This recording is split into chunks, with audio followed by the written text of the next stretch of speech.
বরিশালে পুলিশের অভিযান চলাকালে গ্রেপ্তার এড়াতে পালানোর সময় অসুস্থ হয়ে একজনের মৃত্যু হয়েছে।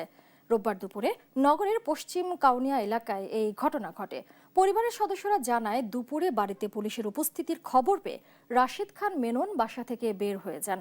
পরে অসুস্থ অবস্থায় তাকে উদ্ধার করে প্রথমে একটি বেসরকারি হাসপাতালে এবং পরে বরিশাল শেরেবাংলা মেডিকেল কলেজ হাসপাতালে নেওয়া হলে চিকিৎসক তাকে মৃত ঘোষণা করেন।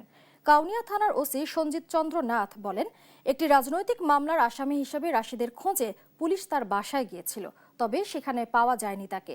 পরবর্তীতে কি ঘটেছে সেই বিষয়ে তাদের কাছে তাৎক্ষণিক কোনো তথ্য ছিল না।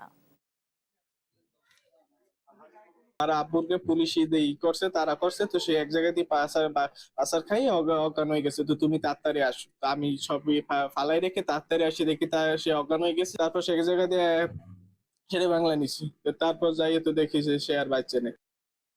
পুলিশ তাকে খোঁজার জন্য গেছিল তার বাড়িতে, তাকে না পেয়ে পুলিশ চলে আসছে এই আর কি। পরবর্তীতে আমরা জানতে পারছি যে আরো 1-1.5 ঘন্টা পরে উনি হাসপাতালে গেছে, ওখানে উনি নাকি মারা গেছে আর কি।